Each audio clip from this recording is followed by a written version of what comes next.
Hello students, मैंने अपने last video में आपसे स्टीम टेबल के बारे में चर्चा करी थी और मैंने कहा था कि अप्लाइड थर्मोडायनेमिक्स की 3 यूनिट स्टीम टेबल पर आधारित है।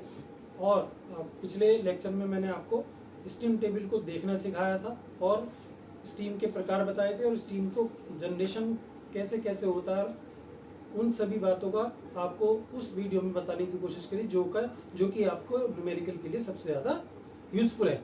तो जैसा कि लास्ट लेक्चर में कहा था कि नेक्स्ट लेक्चर आपको न्यूमेरिकल मिलेंगे, तो आज से हम शुरुआत करने जा रहे हैं अप्लाइड थर्मोडायनेमिक्स की तीसरी यूनिट, जिसका नाम है बॉयलर।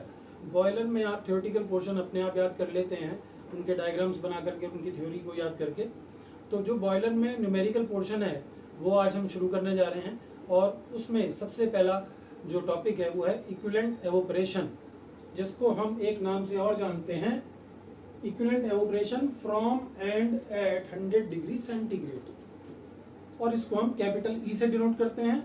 और इसका फॉर्मूला क्या होता है कि total heat required to evaporate water and divide by 2257। ये सब चीजें मैं आपको बताऊंगा कि कैसे कैसे from and at 100 degree centigrade क्यों कहा जाता है इसको, और 2257 ही क्यों लिया गया। तो सबसे पहले हम समझते हैं कि from and at 100 degree centigrade क्यों कहा जाता है। लास्ट एंड पे मैंने आपसे कहा था कि ये जो हमारा डायग्राम बना था, जिसमें हमने इधर लिया था टेम्परेचर और इधर लिया था हीट, और ये डायग्राम ऐसे कुछ बना था और ऐसे बना था सीढ़ी, जिसे हम सीढ़ी कहते हैं। तो ये जो था आपका 0 डिग्री सेंटीग्रेड था, ये था आपका 100 डिग्री सेंटीग्रेड, और यहां पर 0 डिग्री सेंटीग्रेड के आइस का कन्वर्जन शुरू हो गया था पानी में, और यहां पर हमें 100% क्या मिल गया था, 0 डिग्री सेंटीग्रेड का पानी। और यहां से हमारा 100 डिग्री सेंटीग्रेड का पानी कन्वर्ट होना शुरू हुआ था वेपर में, और यहाँ पर हमारा 100% हमें वेपर मिल गई थी, मतलब ये ड्राई सैचुरेटेड स्टीम मिल गई थी हमें यहाँ पर। तो यहाँ से यहाँ तक की वैल्यू को हम क्या कहते हैं, लेटेंट हीट ऑफ वेपोराइजेशन। और इस पूरे प्रोसेस में प्रेशर कितना था, 1 एटमॉस्फेरिक, और टेम्परेचर कितना है, 100 डिग्री सेंटीग्रेड। तो अब आप समझिए कि फ्रॉम कहां से बननी शुरू हुई स्टीम, 100 डिग्री सेंटीग्रेड के पानी से। तो फ्रॉम एंड एट, और इसी 100 डिग्री सेंटीग्रेड पर आपकी सारी की सारी पानी स्टीम में कन्वर्ट हो गया। तो इसीलिए इसको हम from and at 100 degree centigrade कहते हैं। तो पहली बात आपको समझ में आ गई कि इसे इक्विवेलेंट एवोपरेशन को from and at 100 degree centigrade क्यों कहते हैं। दूसरी बात कि ये जो 2257 वैल्यू कहां से आई, ये वैल्यू यदि आप स्टीम टेबल में देखेंगे तो जो सबसे पहली टेबल है आपकी, जो मैंने आपको बताया था, उसमें टेम्परेचर रहता है लेफ्ट हैंड साइड में सबसे पहले, और उसके बराबर में प्रेशर। तो हमारे पास 100 डिग्री सेंटीग्रेड है, और 100 डिग्री सेंटीग्रेड में यदि आप देखेंगे तो आपके पास HFG की वैल्यू 2256.9, जो कि हमारी क्या होती है, लेटेंट हीट।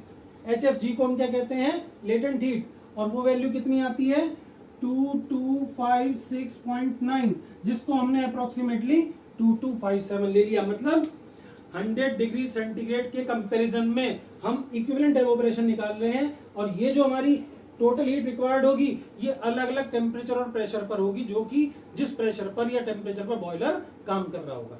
अब बॉयलर का असली काम क्या है कि पानी बॉयलर में जाता है, वहां पर हीट दी जाती है और वो कन्वर्ट हो जाता है स्टीम में। तो सपोज ये आपका बॉयलर है, यहां पर हम पानी फीड कर रहे हैं, इसीलिए इसको क्या कहते हैं, फीड वाटर। इस फीड वाटर का टेम्परेचर T1 है, और इस T1 टेम्परेचर के कॉरस्पॉन्डिंग इसकी एंथैल्पी HF1 है। अब यहां से पानी बॉयलर में पहुंचा, बॉयलर में इसको हीट सप्लाई की गई तो स्टीम बनी। और स्टीम 3 प्रकार की बन सकती है। वेट बनेगी तो H का फॉर्मूला ये यूज होगा, क्योंकि इसमें ड्राइनेस फ्रैक्शन आपको गिवन होगा, X की वैल्यू आपको गिवन होगी। क्या फॉर्मूला है, HF plus X HFG। Dry saturated steam बनी तो क्या फॉर्मूला होगा, H बराबर एच जी, क्योंकि 100% वेपर ही वेपर है।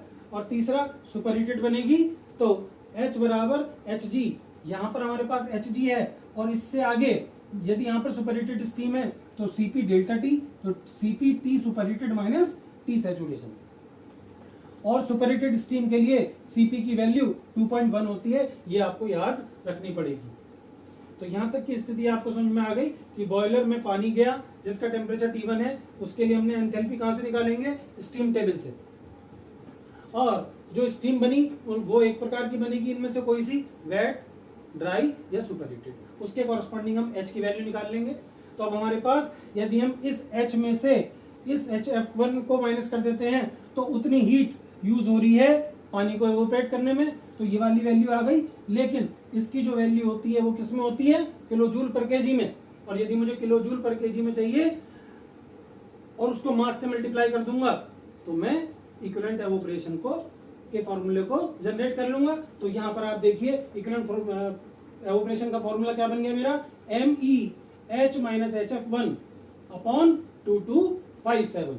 अब केवल एक चीज हमें समझनी है, ये Me क्या है और इसके साथ में ये पूरा वैल्यू क्या है। तो यहाँ पर फैक्टर ऑफ एवोपरेशन हम इसे Fe के नाम से जानते हैं और इस वैल्यू को हम फैक्टर ऑफ एवोपरेशन कहते हैं। तो यदि किसी क्वेश्चन में आपसे केवल फैक्टर ऑफ एवोपरेशन पूछा जाता है तो आपको ये वैल्यू निकालनी है, और यदि इक्विवेलेंट एवोपरेशन निकालने के लिए कहता है तो उसमें Me की मल्टीप्लाई करनी है। अब ये Me क्या है, मास ऑफ स्टीम प्रोड्यूस्ड पर केजी ऑफ फ्यूल, मतलब 1 केजी फ्यूल को जलाने पर कितनी स्टीम प्रोड्यूस हो रही है। तो इसकी वैल्यू निकालने के लिए हम MS क्या है, मास ऑफ स्टीम प्रोड्यूस, या इसकी जगह इसको हम क्या कह सकते हैं, मास ऑफ वाटर एवोपरेटेड, क्योंकि वाटर जितना एवोपरेट होगा उतनी स्टीम जनरेट होगी। और नीचे क्या है, मास ऑफ फ्यूल। तो इनकी रेशो से हम क्या निकाल सकते हैं, Me की वैल्यू, और इसकी यूनिट क्या आएगी, केजी पर केजी। वो यहां पर भी आपको मैंने बताया है कि Me बराबर मास ऑफ वाटर एवोपरेटेड पर केजी ऑफ फ्यूल या मास ऑफ स्टीम प्रोड्यूस्ड पर केजी ऑफ फ्यूल। तो केजी कितने केजी स्टीम बनी या कितने केजी पानी एवोपरेट हुआ अपॉन कितने केजी फ्यूल को जलाने पर। तो ये हमारे पास Me की वैल्यू आ जाएगी और इसको यूज करके हम इक्विवेलेंट एवोपरेशन को निकाल सकते हैं। और दूसरा जो फॉर्मूला छोटा सा हमें यूज करना है इस चैप्टर में, ये दो ही फॉर्मूले यूज होंगे। एफिशिएंसी, बॉयलर की एफिशिएंसी निकालेंगे तो कैसे निकालेंगे, heat used in producing steam, steam को प्रोड्यूस करने में कितनी हीट यूटिलाइज हुई अपॉन कितनी हीट लिबरेट हुई हमारी फर्नेस में, और कितनी हीट लिबरेट होगी हमारी फर्नेस में, calorific value of the fuel, जिसे हम C से डिनोट करते हैं। तो ये वाला पूरा पोर्शन तो वही रहा, केवल यहां पर जो 2257 था उसकी जगह पर क्या आ गया, calorific value of the fuel. तो केवल एफिशिएंसी में क्या अंतर है, हमें डिवाइड करना है किससे, calorific value of the fuel से, और इक्विवेलेंट एवोपरेशन में हमें किससे डिवाइड करना है, 2257 से, क्योंकि 2257 क्या वैल्यू है, latent heat of vaporisation of water at 1 atmospheric pressure and 100 degree centigrade, जो कि हमने स्टीम टेबल से लिया है। चलिए स्टूडेंट्स, इतना समझने के बाद एक क्वेश्चन करते हैं, और जब भी क्वेश्चन करने बैठे तो अपने पास में स्टीम टेबल लेकर बैठना ना भूलें, और साथ में कैलकुलेटर, क्योंकि ये दोनों चीजें ही न्यूमेरिकल के लिए सबसे ज्यादा जरूरी हैं। और मैं आज आपको जो न्यूमेरिकल कराऊंगा वो न्यूमेरिकल अपने आप में बहुत ही इंपॉर्टेंट है, और जो नेक्स्ट टर्म पे न्यूमेरिकल होगा, यदि आपके एग्जाम में न्यूमेरिकल इस चैप्टर से टफ आएगा तो वो वही न्यूमेरिकल आएगा जो मैं आपको नेक्स्ट टर्म पे कराने वाला हूं। अदरवाइज जो न्यूमेरिकल आज होगा लगभग वैसे ही न्यूमेरिकल आपको एग्जाम में मिलेंगे। शुरू करते हैं। The following observation were made in a boiler trial. Coal used 250 kg coal use का मतलब है mass of fuel 250 kg of calorific value दे रखी है आपको फ्यूल की 29800 kilojoule per kg. Water evaporated 200 kg। Water evaporated मतलब ms। Water एवोपरेटेड का मतलब ये भी है कि कितनी स्टीम जनरेट हुई, तो 2000 kg। Steam pressure, pressure of steam 11.5 bar. Dryness fraction of steam, यदि आपको ड्राइनेस फ्रैक्शन ऑफ स्टीम दे रखा है तो इसका मतलब सीधी सीधी बात है कि कौन सी स्टीम है, वेट स्टीम है आपके पास। तो वेट स्टीम के लिए फॉर्मूला कौन सा यूज होगा, H बराबर HF प्लस X HFG। चलिए निकालेंगे। Feed water temperature, feed water temperature मैंने अभी आपको बताया था T1 से डिनोट करेंगे, 34 degree centigrade. Calculate the equivalent evaporation from and at 100 degree centigrade per kg of coal and efficiency of the boiler. दोनों चीजें निकालनी है आपको जो अभी सिखाई है बेटा। चलिए आगे बढ़ते हैं। हमें निकालना क्या है, नंबर 1 ई निकालना है और नंबर 2 एफिशिएंसी ऑफ बॉयलर निकालनी है। तो सॉल्यूशन निकालते हैं सबसे पहले, और सॉल्यूशन निकालने के लिए क्या क्या चाहिए अभी यहां से फिर से बनाता हूं। यदि ये आपका बॉयलर है, यहां पे आप फीड वाटर दे रहे हैं और यहां से आपकी स्टीम निकल रही है, तो हमारा जो फॉर्मूला था E बराबर क्या था, MEH माइनस HF1 अपॉन 2257। तो सबसे पहले हम ME निकालेंगे। ME क्या होता है, MS अपॉन MF। MS की वैल्यू कितनी है 2000 kg, ये कितनी है 250 kg, तो ये आ गया हमारा 8 kg पर kg ऑफ फ्यूल। तो ME की वैल्यू आपने निकाल ली। अब निकालते हैं HF1 की। तो T1 बराबर कितना है हमारा 34 डिग्री सेंटीग्रेड। तो स्टूडेंट्स स्टीम टेबल निकाल लीजिए, और स्टीम टेबल में पहली टेबल टेम्परेचर की है, टेम्परेचर की टेबल निकाल लीजिए।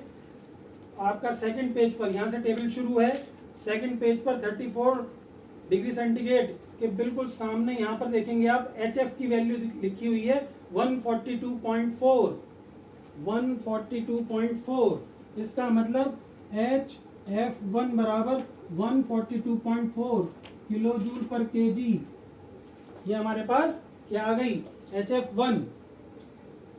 अब हमें और क्या निकालना है, H। अब H निकालना है मतलब स्टीम की एंथैल्पी निकालनी है, लेकिन H निकालने के लिए क्योंकि उन्होंने ड्राइनेस फ्रैक्शन दे रखा है हमें, इसका मतलब हमें क्या निकालना है HF और HFG। और कितने पे निकालना है 11.5 बार पर। तो 11.5 बार का क्या मतलब है कि अब हमें कौन सी टेबल यूज करनी पड़ेगी, टेबल नंबर 2। और यदि टेबल नंबर 2 यूज करेंगे तो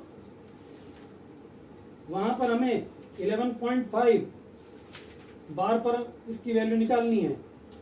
लेकिन जब आप इसकी वैल्यू देखेंगे तो आपको 11.5 यहाँ पर मिल रहा है, लेकिन कभी कभी ऐसा हो सकता है कि आपको 11 पे मिले या 12 पे मिले। तो आपको डरने की जरूरत नहीं है, दोनों वैल्यूज को लेकर के उनका मीन निकाल लेंगे, क्योंकि 11 और 12 को का मीन लेंगे तो 11.5 आएगा, तो उनके कॉरस्पॉन्डिंग वैल्यूज को लेकर के उनका मीन निकाल लेंगे तो हमें एंथैल्पी मिल जाएगी। लेकिन यहाँ पर आपको एग्जैक्टली मिल रहा है 11.5 बार के कॉरस्पॉन्डिंग HF की वैल्यू है आपके पास 789.9। तो ये आपकी HF की वैल्यू 789.9 और HFG की वैल्यू 1991.4। HFG की वैल्यू 1991.4। ये दोनों वैल्यूज आपके पास आ गई। और ये मैं पेज नंबर भी डाल रहा हूँ, टेबल नंबर 2 का पेज नंबर 11। और सबको मैंने पहले बताया था कि कौन सी स्टीम टेबल यूज कर रहे हैं हम, RS खुरमी। तो हमारे पास ये वैल्यूज आ गई। इस फॉर्मूले को यूज करके हम H की वैल्यू निकाल लेंगे। तो H बराबर 789.9 प्लस X 0.95 इंटू 199 1.4। तो ये वैल्यू आपके पास, मैं यहाँ पर लिख रहा हूँ, कैलकुलेशन आप करके देख लीजिएगा। 2681.8, ये आ गया 2681.8 किलो जूल पर केजी। फॉर्मूले में पुट करिए तो E बराबर आ गया आपका, Me की वैल्यू है आपके पास 8, H की वैल्यू है आपके पास 2681.8 माइनस HF1 की वैल्यू आपके पास 142.4 अपॉन 2257। तो ये वैल्यू आपके पास जो निकल के आई 0.682 इतने केजी पर केजी ऑफ फ्यूल। क्यों? क्योंकि जो इस पूरे पोर्शन की यूनिट है वही इसकी यूनिट है, kilo joule per KG, kilo joule per KG. तो जो इसकी यूनिट होगी वो किसकी यूनिट होगी? जो एमई की यूनिट होगी। और एमई की यूनिट क्या है? केजी पर केजी ऑफ फ्यूल। तो वही यूनिट इक्विवेलेंट एवोपरेशन की भी होगी। तो स्टूडेंट्स, पहला पार्ट हमने कर लिया और सेकंड पार्ट में आपको बहुत ज्यादा कुछ नहीं करना है। मैंने अभी आपको बताया था केवल एफिशिएंसी वाले केस में क्या करना है आपको। एफिशिएंसी क्या होती है? सेम फॉर्मूला यूज करना है, MEH minus HF1 upon calorific value. तो जब आप इसे फिर से ऐसे यूज करेंगे 8 into 2681.8 minus 142.4 upon calorific value हमें दे रखी है 29800। तो ये वैल्यू आपकी आई है निकल के 0.682। ये वैल्यू भी आपकी 0.682 आ रही है, जो कि मुझे थोड़ा सा करेक्ट नहीं लग रही है। आप इस वैल्यू को निकाल करके देखिएगा और जो भी वैल्यू आएगी उसमें 100 से मल्टीप्लाई कर दीजिएगा तो उतने परसेंट आपकी एफिशिएंसी आ जाएगी। तो स्टूडेंट्स, ये तो एक छोटा सा न्यूमेरिकल था जो मैंने आपको आज बॉयलर वाले चैप्टर का शुरू करा, यूनिट नंबर 3 का। इसका एक टफ न्यूमेरिकल बैठता है। वो टफ कैसे बैठता है उसकी थोड़ी सी रूपरेखा आज मैं आपको बता रहा हूँ अगले 2 मिनट में। हमें अपने बॉयलर की एफिशिएंसी को यदि इंक्रीज करना है तो वो कैसे करेंगे? हम 2 तरीके से कर सकते हैं। नंबर 1 कि जो पानी भेज रहे हैं, जरा ध्यान से समझिएगा स्टूडेंट सभी, कि यदि हमारा जो पानी बॉयल होता है, यदि हम 1 एटमॉस्फेरिक प्रेशर की बात करें तो 100 डिग्री सेंटीग्रेड पर होता है। यदि हम 30 डिग्री सेंटीग्रेड का पानी बॉयलर में भेज रहे हैं तो पहले बॉयलर में जो एनर्जी है वो उसको 100 डिग्री सेंटीग्रेड तक लाएगी। तो इसका मतलब जो कैलोरीफिक वैल्यू है वो उसका कुछ पोर्शन, फ्यूल का कुछ एनर्जी का पोर्शन उसका पानी का टेम्परेचर बढ़ाने में यूज हो जाएगा। तो यदि हम कोई ऐसी डिवाइस लगा दें जिससे पानी का टेम्परेचर लगभग उतना ही होकर के पहुंचे कि जाते ही वहां पर स्टीम बननी शुरू हो जाए, तो हमारी वो एनर्जी फ्यूल की बच जाएगी, तो बॉयलर की एफिशिएंसी इंक्रीज हो जाएगी। तो इसके लिए हम क्या काम करते हैं कि बॉयलर से पहले एक डिवाइस लगाते हैं जिसका नाम है इकोनोमाइजर। इकोनोमाइजर का काम क्या होता है? केवल जो पानी होता है उसके टेम्परेचर को इंक्रीज करना होता है और पानी ही आगे भेजना होता है। अब इसके आगे क्या है कि हमें 3 प्रकार की स्टीम मिल रही है, तो उसकी जो एंथैल्पी होती है वो रिड्यूस होती है। सबसे कम एंथैल्पी वेट स्टीम की होती है, सबसे मॉडरेट जो होती है बीच में वो होती है सैचुरेटेड की, सबसे हाई किसकी होती है? सुपर हीटेड की। तो हम ये चाहते हैं कि हमारी जो स्टीम बने वो सुपर हीटेड बने। तो बॉयलर के आगे हम एक और डिवाइस लगा सकते हैं, जैसे कहते हैं हम सुपर हीटर। और सुपर हीटर लगा करके हम अपने बॉयलर की ओवरऑल मतलब स्टीम प्लांट की ओवरऑल एफिशिएंसी को इंक्रीज कर सकते हैं। तो स्टूडेंट्स, इस पूरे कॉन्सेप्ट के ऊपर जो बेस्ट न्यूमेरिकल, जो सबसे मुश्किल न्यूमेरिकल बन सकता है, लेकिन अगले वीडियो में आप उस न्यूमेरिकल को जब करेंगे तो उस न्यूमेरिकल को करने के लिए मैं आपको जो तरीका बताऊंगा और उसके बाद अंत में एक ऐसी ट्रिक भी बताऊंगा कि जिसके द्वारा आप उस न्यूमेरिकल को वहीं चेक कर सकते हैं एग्जाम में, और वो न्यूमेरिकल कभी भी गलत नहीं हो सकता उस तरीके के द्वारा। तो मिलते हैं नेक्स्ट लेक्चर में। सब्सक्राइब करना बिल्कुल ना भूलें, क्योंकि अगले 1 महीने में आपको इतनी सारी वीडियोस न्यूमेरिकल पे मिलने वाली हैं कि इस पर्टिकुलर सेमेस्टर में आपका ये वाला जो अप्लाइड थर्मोडायनेमिक्स है उसमें आप बहुत अच्छे नंबर न्यूमेरिकल को सॉल्व करके लाने वाले हैं। Thank you very much, all the best.